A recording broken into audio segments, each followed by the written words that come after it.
The secret doors came about because for some reason, and I didn't understand it at the time, I was telling my oldest stories every night, even before he understood what a story was, about the people that lived between the walls of the mansion. I called my father up and said, oh my God, I've made a huge mistake. I'm telling my son these stories, and then he's gonna, when he starts to crawl and walk and then run, he's gonna find out that people don't exist. He's never gonna believe anything I ever say again. And my dad said, you're right, you've gotta figure it out. So I woke up one day and said, I'll just start putting secret doors in, so it takes him longer to find out that the people don't, in real life, live here.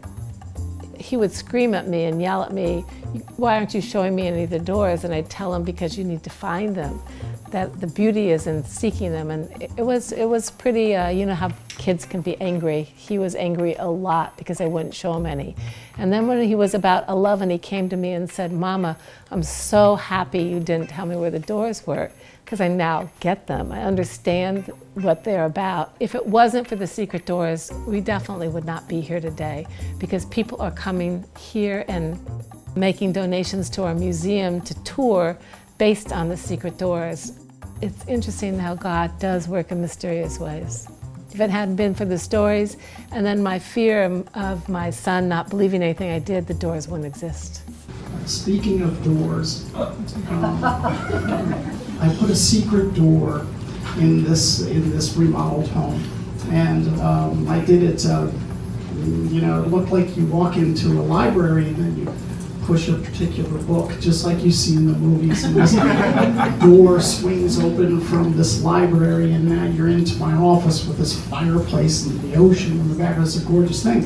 And I got the idea from age. Unfortunately, in my case, my 3-year-old and 7-year-old figured out within 30 minutes where to find the door and open it. So,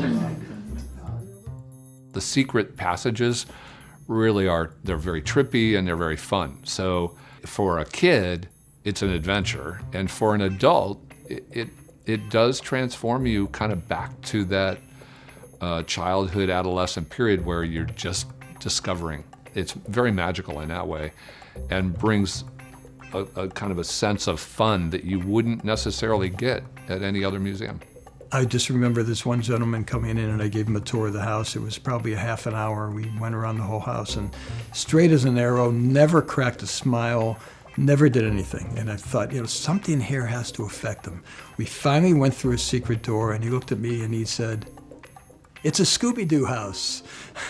The last thing I expected this guy to say, but there it did. It cracked it. It cracked that barrier, and it opened him up. And that's what does it for me.